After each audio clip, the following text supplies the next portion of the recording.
નમસ્કાર, આપ જોઈ રહ્યા છો લોકમંચ ને હું છું જય શર્મા। તો આજે લોકમંચમાં વાત કરીશું બિહારના જંગને લઈને।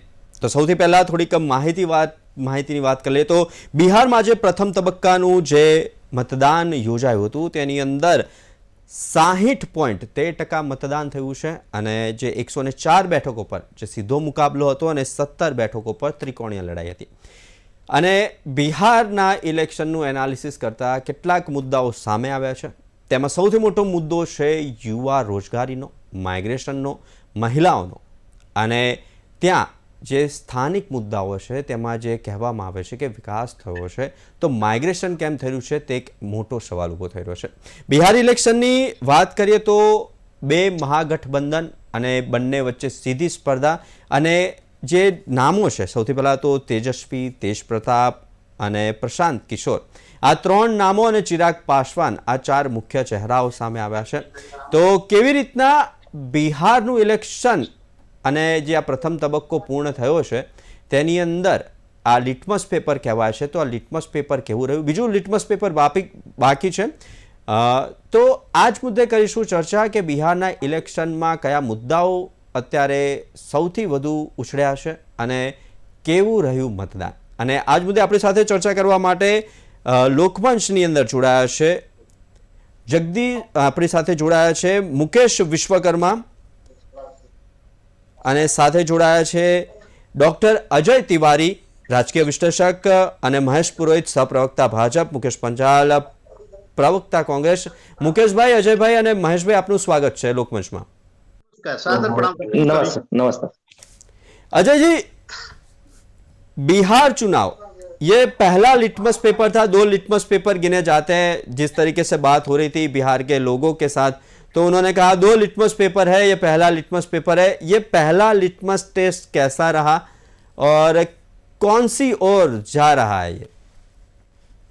जय भाई, सबसे पहले तो आपके चैनल के माध्यम से मैं बिहार की जनता से प्रार्थना करता हूं कि जिस मुस्तैदी से, जोश से और बिल्कुल अपने दिमाग से आपने आज की डेट में शाम 6 बजे तक वोट डालकर लोगों को दिखा दिया कि हम भी 60% से ऊपर मार्क्स लेकर फर्स्ट क्लास एग्जाम में पास कर सकते हैं।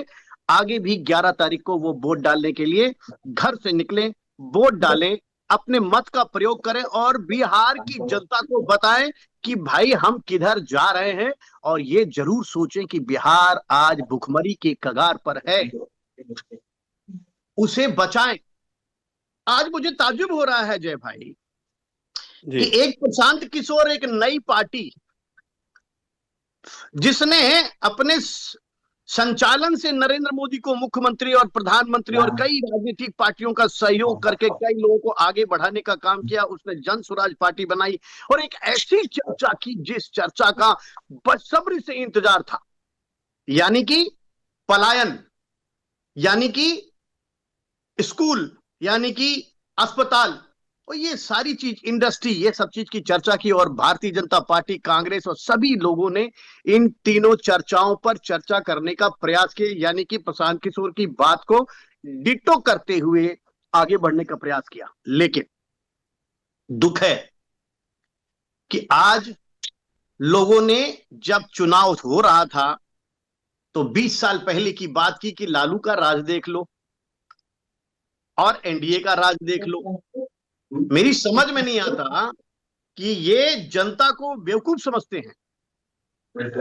जनता अब युवा जाग गई है, उचित तौर से कुछ ना कुछ सोच रही होगी और अच्छी तरह से वोट किया है। हर बार आप कब तक ये नाम लेते रहेंगे कि गांधी जी ने ऐसा किया, जवाहर जी ने ऐसा किया, फलाने ने ऐसा किया। तो आपने क्या किया? आपने भी तो यही काम किया। 20 साल से बिहार में शराबबंदी लेकर के फिर भी शराब बट रही है, लोग मर रहे हैं। और रोड बनाने की बात को लेकर के लोग कहते हैं हमने रोड बना दी। मैं आपको जानना चाहता हूं, 20 साल पहले भारत देश की जनसंख्या कुछ और थी और सरकार की जीडीपी में जीएसटी और टैक्स कम जाता था, और 20 साल बाद जनसंख्या बढ़ी, जीएसटी और टैक्स ज्यादा जाता है। और यह नितिन गडकरी की खूबसूरती है कि उन्होंने वो पैसा रोड में लगाने का काम किया। रोड बनाने से क्या विकास हो जाता है? रोड बनाने से विकास नहीं होता। विकास होता है अस्पताल से, स्कूल से, इंडस्ट्री से, और वो किसी ने बनाया नहीं। आज लोग पलायन की बात कर रहे हैं।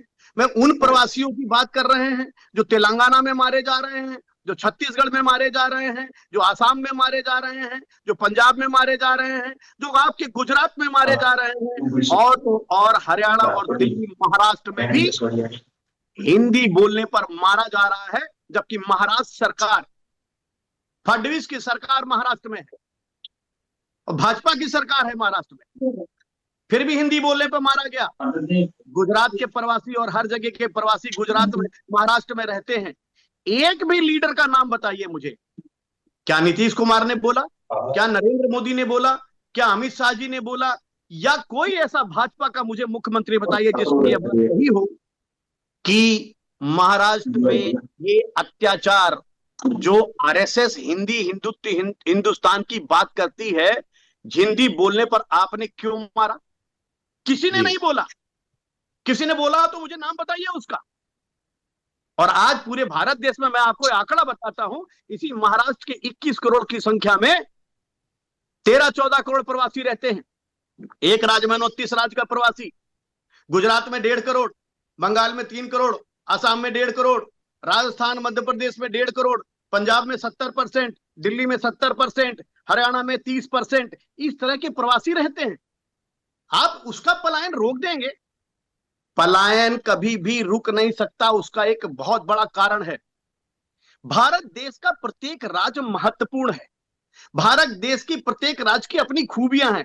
कहीं अनाज अच्छा होता है, कहीं व्यापार अच्छा होता है, कहीं टेक्नोलॉजी अच्छी होती है, कहीं स्कूल अच्छा होता है। तो हर व्यक्ति भारत देश का भारतवासी है और किसी भी राज्य में जा सकता है। इस बात का भारत देश के लोगों को ख्याल रखना चाहिए। कमाल है भारतीय जनता पार्टी का। मैं पुरोहित जी से खुद पूछूंगा कि आज से पहले बिहार दिवस मनाया क्या भारतीय जनता पार्टी ने? ट्रेन लगाया क्या? छठ पूजा के लिए ट्रेन नहीं लगा, लेकिन वोट डालने के लिए आपने ट्रेन लगा दिया। ये ठीक बात है?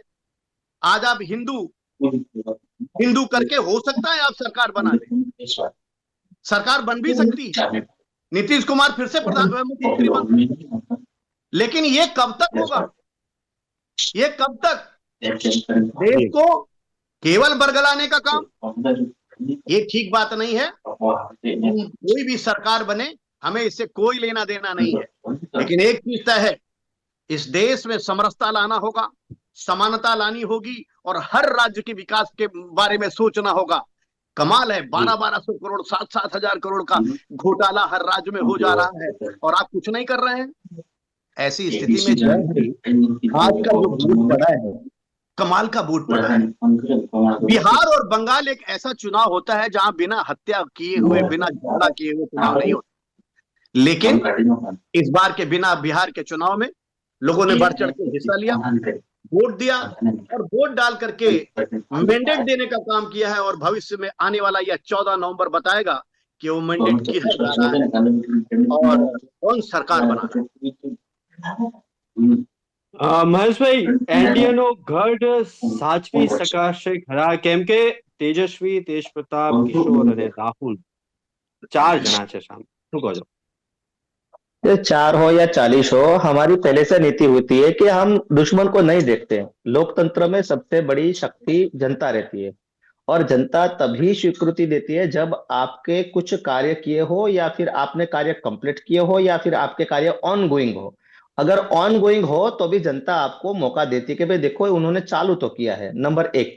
नंबर 2, हमें ये नहीं देखना है कि भाई तेजस्वी क्या कर रहा है, लालू क्या कर रहा है, राहुल गांधी क्या कर रहे हैं या फिर मुकेश सहनी क्या कर रहे हैं। हमको ये देखना है कि हमने क्या किया है और हमें और क्या करना है जनता के लिए, ज्यादा करने के लिए। सर जी के कुछ डेटा में करेक्ट करूंगा कि आपने बोला कि रोड बनाना विकास नहीं है। मान लो कि दूर दराज गांव में, एक 50 किलोमीटर दूर गांव में अगर एक बहन बीमार पड़ती है या फिर प्रेग्नेंट है, उसको एक नजदीकी 10 या 15-20 किलोमीटर दूर एक नजदीकी अस्पताल में ले जाना है। अगर रोड नहीं है तो आप कैसे ले जाएंगे? किसी भी स्टेट हो या फिर कंट्री हो, उसकी विकास की पहली नींव ही रोड है। गुजरात डेवलपमेंट तभी हुआ जब पहले यहाँ पे सड़कें बनी। और आपको मालूम होगा कि 2014 से पहले गुजरात की सड़क के कारण ही लोगों ने देखा कि देखो गुजरात में विकास हो रहा है। मतलब किसी भी स्टेट के प्रोग्रेशन में पहला स्टेप ही सड़कें रहती है, दूसरा स्टेप बिजली और तीसरा स्टेप पानी। ये तीन बेसिक चीज रहती है, नंबर एक। नंबर दो, एनडीए ने क्या किया? तो एनडीए के शासनकाल के दौरान अभी बिहार 11% ग्रोथ के साथ ग्रो कर रहा है। ठीक है, ये बहुत बड़ी अचीवमेंट है। इंफ्रास्ट्रक्चर में बिहार बहुत पुअर रहा है। अभी आप देखो तो इंफ्रास्ट्रक्चर शायद यूपी के बाद सबसे स्पीड में अगर किसी राज्य में इंफ्रास्ट्रक्चर बन रहा है तो वो बिहार है। यहाँ पे, यहाँ के आप ब्रिज देखो या फिर साथ साथ एक्सप्रेस वे बने हुए हैं। तो ये कोई छोटी बात नहीं है। वही बिहार की बात कर रहे हैं हम, जो एक समय पे बीमारू राज्य बोले जाता था। 50,000 करोड़ से ज्यादा इन्वेस्टमेंट अभी आया हुआ है एनडीए के शासनकाल के दौरान। तो ये कोई छोटी बात नहीं है। जो आरजेडी के कार्यकाल में जो मतलब गुना रहते थे, उसमें बहुत ज्यादा मतलब कटौती आई हुई है। बिकॉज ऑफ यहाँ पे जो कन्विजिंग रेट है वो ऑलमोस्ट 50% क्रॉस कर चुका है। अगर किसी पे कुछ धारा लग गई है तो उसको कन्विज करवाने के ऑलमोस्ट 40 to 50% है। वो उस टाइम पे 10% भी नहीं था। किसी को मतलब किसी पे आरोप लग गया, किसी की एफआईआर दर्ज हो गई, बाद में वो अपने मतलब ऐसे ही छूट जाएगा। तो ये ओवरऑल जनता का हमारे प्रति विश्वास है। विश्वास हमारा हमारा इतिहास देखते हुए विश्वास है, हमारा वर्तमान देखते हुए विश्वास है, और हमारा भविष्य भी वो अनुमान लगा सकते कि नहीं ये लोग काम कर पाएंगे। तो इस हिसाब से आज के जो पहला जो राउंड था, इसमें जो 60% वोट परसेंटेज आए हुए हैं, मैं दावे के साथ कह रहा हूं कि इसमें एनडीए की आधी सरकार अभी तो फिलहाल ही बन गई है। महेश भाई, मुकेश मैं कुछ जी। कहना चाहता हूँ आपसे। जय भाई। जी जी जी। महेश भाई ने कहा कि रोड बहुत जरूरी है, ये पूरी जनता जानती है, मैं भी जानता हूँ। लेकिन रोड का बनना, जो धन आता है, आप 20 साल पहले की चर्चा कर रहे हैं, उस जंगल राज की चर्चा कर रहे हैं जिसके से की जनता त्रस्त थी। 20 साल आपने क्या किया? 20 साल केवल रोड बनाने का काम किया, और केवल रोड में भी अभी 60% रोड बना है, 40% रोड नहीं बना है। आप अस्पताल की बात कर रहे थे कि रोड से अस्पताल ले जाएंगे। अरे अस्पतालों में दवाइयां नहीं है, बिहार के अस्पताल नहीं बने हुए हैं। जिस एम्स की नींव रखने की प्रधानमंत्री नरेंद्र मोदी ने चर्चा की थी, वो एम्स नहीं बना हुआ है। तो कैसी बात कर रहे हैं महेश जी आप ही जानते हैं कि एक समय जी हमारे पिताजी चवन्नी और दुवन्नी लेके घूमा करते थे, पूरा बोरा घर के अनाज आता था। आज जेब में लाख रुपए होता है, फिर भी घर में अनाज नहीं होता है। समय बदल गया है, लोगों के संख्याएं बढ़ गई हैं, 150 करोड़ की संख्या हो गई है, टैक्स देने वालों की संख्या हो गई है। तो केवल आप रोड बनाएंगे, इंफ्रास्ट्रक्चर नहीं, इंडस्ट्री नहीं, अस्पताल नहीं, स्कूल नहीं, ये बात अलग है कि आपकी जीत हो रही है। मैं आपकी जीत से कहीं भी संशय नहीं ला रहा हूं। आदरणीय महेश जी, समझना होगा। आज आप अपने गुजरात के अंदर देखिए, गुजरात में सूरत के अंदर, भुज के अंदर, कच्छ के अंदर, क्या प्रवासी जो बाहर से गए हैं वो अत्याचारी हैं?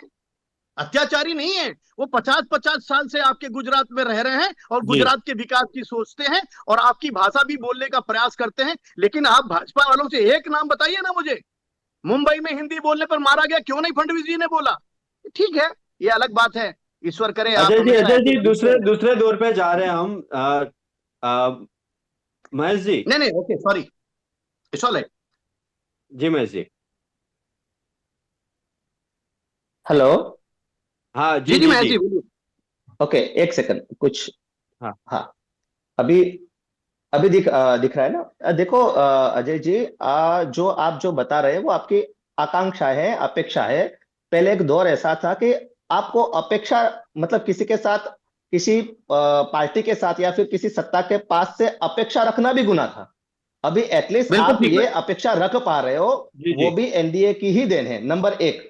नंबर दो, मैंने बोला कि जनता दो चीज देख रही है, उन्होंने कितना किया, कुछ किया कि नहीं किया, और अभी क्या कर रहे हैं। ये दो पॉइंट रहे। जी। हमने ऐसा कभी नहीं बोला कि बिहार विकसित बन गया। ठीक है। और आप जो भाषा का जो इशू ला रहे हैं, मुझे एक इंसिडेंस बताइए, एक इंसिडेंस बताइए कि મહેશજી गुजरात के મહેશજી अंदर। મહેશજી આપણે ટોપિક છોડીએ છીએ, કારણ કે પછી આપણે બિહાર ઉપર જોયું છે। मुकेश जी, सबसे ज्यादा मेहनत कांग्रेस ने बिहार में की है। वोट चोर से स्टार्ट हुआ, वो ज्यादा सभाएं हुई, और कई वर्षों से जो आपकी पार्टी है वो सत्ता में नहीं आ रही है, इस बार मुकेश जी लग रहा है कि इस बार विश्वास लोगों का आपके ऊपर है? देखिए, हर चुनाव होता है तब जाके सभी पार्टियां एक्सपेक्टेशन रखती है कि जीत जाए। एक देश में ऐसी पार्टी है, वो ऐसी मानती है कि हम सबसे बड़ी पार्टी है, विश्व गुरु है, और 2014 के बाद ये भारत देश का सर्जन हुआ। उसके बाद यहाँ पे मट्टी थी पूरी। गुजरात में तो ये कह रहे, देश में भी ये कह रहे, लेकिन मैं कहना चाहता हूं कि इस बार जिस तरह वोट चोर गद्दी छोड़कर राहुल जी ने नारा दी, नारा नहीं था वो, नारा इसलिए बना कि जब चुनाव आयोग होता है ना, वो एक स्वायत्त संस्था होती है, इंडिपेंडेंट, लेकिन यहाँ पर चुनाव आयोग को सवाल करते हैं तो मोदी जी जवाब दे हैं, कहीं उनके प्रवक्ता जवाब देते हैं, चुनाव आयोग जवाब नहीं देता। तब जाके हुआ कि ये कहीं ना कहीं घपला है, और कई ऐसे बार आए। हालांकि चुनाव आयोग और बीजेपी मान नहीं रही है, वो उनका मसला है, लेकिन कई जगह पर एक एक व्यक्ति के 22-22, 25-25 कार्ड है, फोटोज है, और मन की अलग अलग नाम से। तो ये क्या है? ये चुनाव आयोग का जुम्मा है, और 365 दिन का वर्किंग होता है उनका। ऐसा तो है नहीं कि एक दिन का होता है, लेकिन फिर भी कहीं ना कहीं ऑपरेटेड सिस्टम चलता है, इसलिए प्रॉब्लम है।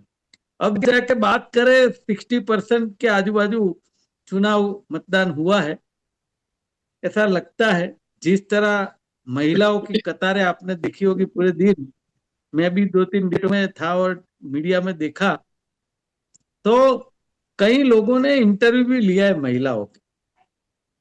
तो महिलाओं की जो भीड़ है, जो कतारें है, वो एक चीज बयान करती है कि जो दारूबंदी बिहार में है, वो दारूबंदी गुजरात सिमिलर लग रही है अभी, क्योंकि गुजरात में 30 साल से बीजेपी की सरकार है, और यहाँ की एक गली बता दीजिए वहां पर दारू ना मिलता हो। तो बिहार में ये जो पोजीशन है, उसके चलते महिलाएं बहुत त्रस्त है। दूसरा है कि अपने लोकप्रिय प्रधानमंत्री देश के, उन्होंने स्पेशल बजट बुलाकर महिला का बिल पास किया, इम्प्लीमेंट नहीं अभी हुआ तक, लेकिन महिलाओं को बोला जाता है कि हम महिलाओं को ये करेंगे वो करेंगे ये, लेकिन बाद में इम्प्लीमेंट कितना होता है वो नहीं देखा जाता। लेकिन आज क्या है, बिहार का युवा, बिहार की युवा महिलाएं, वो सब जाग चुकी है। इसका ये नतीजा है। बात जब भी करेंगे ये लोग, आप क्या कर रहे हैं वही बोले, लेकिन हमने क्या उसकी बजाय ये किया है। उस टाइम 2 लाख भारत के पास लोग पैसे देने के लिए पैसा है, तो फिर उसको कर रहे हो, पब्लिक को दीजिए, उसी का पैसा है, उसी को देना है। तो ये बात आज राहुल जी सभी नेता सभी नेता कहीं ना कहीं की जनता ने सोचा है, देखा है, मतदान किया है, ऐसा ये है જે મુકેશભાઈ આપનો વોઇસ બ્રેક થઈને આવી રહ્યો છે.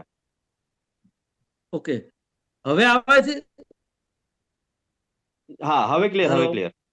हाँ, એટલે मैं चाह रहा था कि जिस तरह 20 साल में उन्होंने काम किया, मैं समझता हूँ 20 साल में काम किया हो तो करने की कोई जरूरत ना पड़े।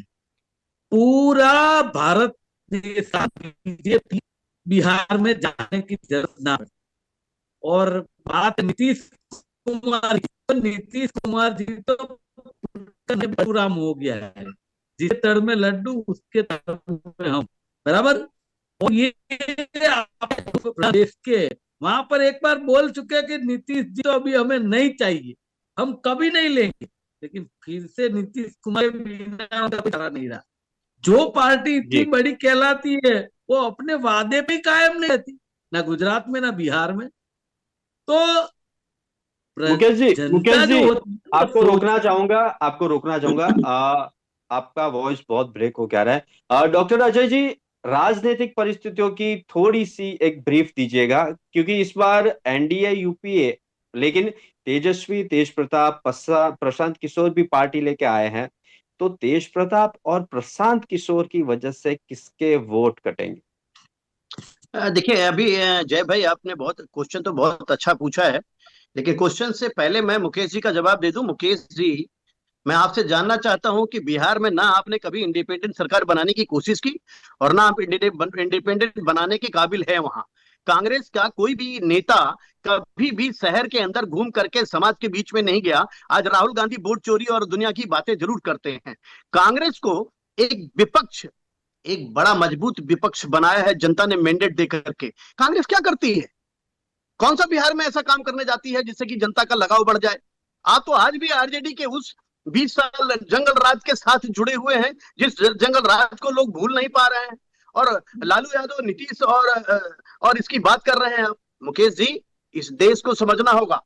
कांग्रेस तभी मजबूत होगी जब कांग्रेस में कार्यकर्ता सही होंगे। और अभी आपने कह दिया कि नीतीश को निकाल दिया और फिर रख लिया। तो मुकेश जी, आप जरा सोचिए, आसाम के मुख्यमंत्री आपके ही कांग्रेसी थे, वो चले गए। और आप सिंधिया साहब को ले लीजिए, जतिन प्रसाद को ले लीजिए, आरपीएन सिंह को ले लीजिए, बहुत से कांग्रेसी लीडर आपको छोड़ के क्यों गए? इन सब पर अच्छा मंथन करके कांग्रेस को विचार करना होगा कि कांग्रेस में कद्दावर लेटा जनता के बीच में आखिर कब जाएंगे। केवल राहुल गांधी पदयात्रा करें और केवल राहुल गांधी वोट चोरी की बात करें, ये ठीक बात नहीं है। और दूसरी बात, अभी जो हमारे जय भाई ने जो क्वेश्चन पूछा है, मैं बाखूबी जानता हूं इस बार जनता ने भले ही जनसुराज को साथ दिया हो या ना दिया हो, लेकिन जनसुराज की वजह से पूरे भारत देश में पलायन की चर्चा, स्कूल की चर्चा, अस्पताल की चर्चा हुई है। और यह भी तय है कि एक फार्मूला जो बिहार के स्थिति के अनुसार, जाति के अनुसार बनी हुई है, उस जाति के अनुसार आप देखिए, मुस्लिम वहां 17%, ओबीसी वहां 11%, सवर्ण जाति वहां 4% के अंदर। ऐसी स्थिति में बहुत से युवा यादव, बहुत से युवा मुस्लिम ये भी बीजेपी की तरफ झुकाव रखे हैं। लेकिन कहीं ना कहीं आरजेडी मजबूत होगी, क्योंकि जाति जनगणना करके बिहार को एकदम साबित कर दिया गया है कि जिसकी जितनी संख्या होगी उतनी उसकी जीत होगी। भारतीय जनता पार्टी के रामकृपाल जो दानापुर से चुनाव लड़ रहे हैं, उन्होंने इस बात को स्वीकारा और आज के न्यूज चैनल पर उन्होंने कहा कि मेरी जनसंख्या ज्यादा है और मैं जीतूंगा। आज का चुनाव 18 जिलों का चुनाव, 1314 विधायक, जिसमें 122 महिलाएं चुनाव लड़ रही हैं। पहली बार बिहार के चुनाव में 122 महिलाओं को टिकट सारे पार्टियों ने मिल करके दिया है। महिलाओं ने एक चीज जरूर कहा है, जो अभी हमारे मुकेश जी कह रहे थे, वो ठीक कह रहे थे। प्रत्येक महिलाओं ने ये जरूर कहा है कि जो मुझे खिलाएगा मैं उसको वोट दूंगा। लेकिन शर्म आती है इस देश के कद्दावर मंत्री और जो लोग इस देश में चर्चा का विषय बने हुए हैं। मैं प्रधानमंत्री जी का सम्मान करता हूं, लेकिन पूछना चाहता हूं कि 140 करोड़ जनता में 80 करोड़ को आप 5 किलो अनाज बांटकर भुखमरी के कगार पर ला दिए हैं। आपने साबित कर दिया है कि 80 करोड़ जनता इस देश की गरीब है। कैसा विकास हो रहा है? अभी आप 80 करोड़ जनता को अनाज फ्री दे रहे हैं और वो अभी अजय जी, अभी आप महिलाओं को 10,000 रुपए दे रहे हैं, अभी आप बिजली फ्री दे रहे हैं। ये किसके पैसे से दे रहे हैं? अजय जी, रोकना चाहूंगा आपको क्योंकि टाइम लिमिट होती है हमारी। Mahesh ji, we have 30 seconds please.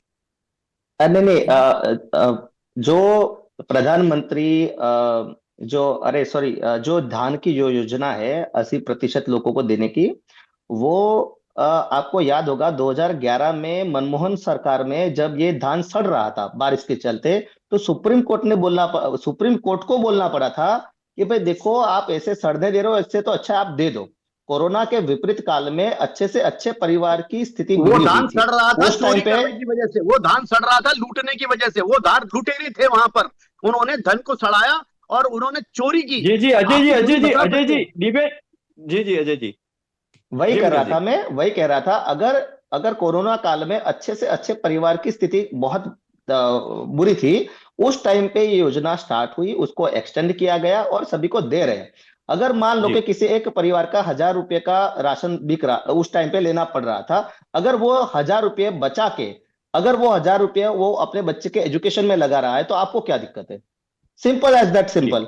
अगर वो पैसा जी बच रहा है और वो कहीं पे और जगह पे लग रहा है किसी महेश जी परिवार का। आपको रोकना चाहूंगा क्योंकि टाइम लिमिट है। मुकेश जी 30 सेकंड। मेरा तो टाइम ही नहीं आया, लेकिन फिर भी बता देता हूँ कि आपका टाइम आया पर नेटवर्क बहुत डिले आ रहा था, इसके लिए। ओके ओके ठीक है। मैं ये कह रहा हूँ कि जैसे कुल मिला के मैं कहना चाहता हूँ कि बिहार की जनता ने इस बार मन बना लिया कि हम परिवर्तन करेंगे। लेकिन जो अजय जी ने बोला वो बात मैं कान पकड़ के कबूल करता हूं कि कांग्रेस बिहार में नहीं थी, मैं समझता हूं। जी लेकिन एक बात बताऊं कि बीजेपी की देश में 2 ही सीटें थी, आज वो भी पार्टी है। देखिए, दरअसल हर एक का समय सही नहीं होता है, लेकिन इस बार राहुल जी ने और पूरी कांग्रेस ने बहुत बड़ा ट्राई किया है बिहार की जनता कोशिश को की। बाहर लाने का, तो उसमें हम सफल रहे हैं ऐसा हमें लग रहा है।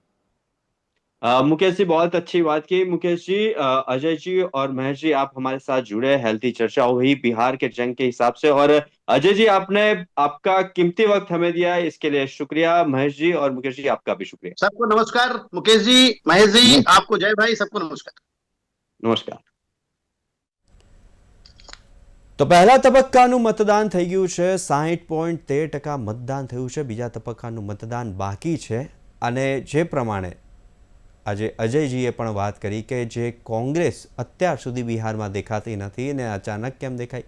બીજા તેમણે એ પણ કહ્યું કે ભાજપ જ્યારે વિકાસની વાતો કરે છે, રોજગારીની વાતો કરે છે, માઇગ્રેશનની વાતો કરે છે, તો તે માઇગ્રેશન તો અટકવાનું નથી. વિકાસ થઈ રહ્યો છે પરંતુ જોઈએ તેવો નથી થઈ રહ્યો તેવું પણ કહ્યું. અને આ વખતે જે કેટલીક સીટો પર ત્રિપાંખીયો જંગ જોવા મળ્યો છે તો તેના કારણે પણ સમીકરણો બદલાઈ શકે છે. તો આથી આજે લોકમંચમાં ચર્ચા બિહારના જંગમાં. આવતીકાલે નવા વિષય સાથે ફરી મળીશું. ત્યાં સુધી મને આપશો રજા. નમસ્કાર.